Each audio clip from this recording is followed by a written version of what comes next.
হিন্দু বৌদ্ধ খ্রিস্টান আদিবাসীদেরকে অত্যাচার করে যদি মনে করেন এই দেশকে শান্তিতে রাখতে পারবেন, আমি মনে করি এটা ভুল ধারণা হয়ে যাবে।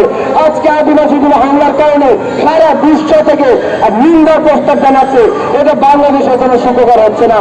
আমি বাংলাদেশ জাতীয় হিন্দু মহাজোট থেকে আবারও তীব্র নিন্দা জানাচ্ছি। পাশাপাশি অনতিবিলম্বে সকল দোষীদের গ্রেপ্তার করে শাস্তি দাবি করছি। ধন্যবাদ সবাইকে। ধন্যবাদ আমাদের প্রদীপ কান্তি দাকে। এ পর্যায়ে আমাদের মাঝে বক্তব্য দেওয়া আছে। আপনারা সবাই দেখেছেন যে আদিবাসী ছাত্রদের উপরে যেভাবে হামলা করা হয়েছে ন্যাক্কারজনক ভাবে, সেই হামলাতে অনেকগুলো ছাত্র আহত হয়েছে, যতটুকু জানি 17 জন।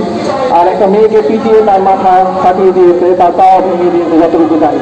এই যে হামলা হলো, তারা কি অন্যায় করেছিল? তারা তো তাদের অধিকার নিয়ে তারা রাজপথে নেমেছিল, তাই না? শান্তিপূর্ণভাবে আন্দোলন করছিল। তাদেরকে এইভাবে মেরে আহত করা কোনোভাবে উচিত হয় নাই। আমি সুজন ঘোষ এই জন্য তীব্রভাবে প্রতিবাদ জানাই আর নিন্দা জানাই।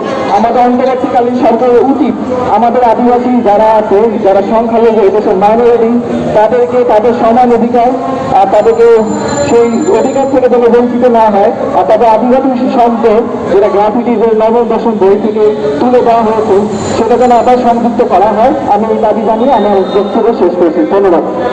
হিন্দু বৌদ্ধ খ্রিস্টান আদিবাসীদেরকে অত্যাচার করে যদি মনে করেন এই দেশকে শান্তিতে রাখতে পারবেন, আমি মনে করি এটা ভুল ধারণা হয়ে যাবে। আজকে আদিবাসীগুলো হামলার কারণে সারা বিশ্ব থেকে নিন্দার প্রস্তাব জানাচ্ছে, এটা বাংলাদেশের জন্য সুখকর হচ্ছে না।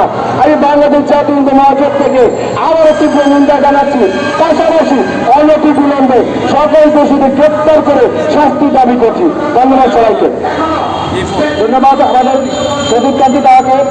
এ পর্যায়ে আমাদের মাঝে বক্তব্য দেওয়া আছে। আপনারা সবাই দেখেছেন যে আদিবাসী ছাত্রদের উপরে যেভাবে হামলা করা হয়েছে ন্যাক্কারজনক ভাবে, সেই হামলাতে অনেকগুলো ছাত্র আহত হয়েছে, যতটুকু জানি 17 জন। আর একটা মেয়েকে পিটিয়ে তার মাথা ফাটিয়ে দিয়েছে, তার পা ভেঙে দিয়েছে, যতটুকু জানি। এই যে হামলা হলো, তারা কি অন্যায় করেছিল? তারা তো তাদের অধিকার নিয়ে তারা রাজপথে নেমেছিল, তাই না? শান্তিপূর্ণভাবে আন্দোলন করছিল। তাদেরকে এইভাবে মেরে আহত করা কোনোভাবে উচিত হয় নাই। আমি সুজন ঘোষ এই জন্য তীব্রভাবে প্রতিবাদ জানাই আর নিন্দা জানাই।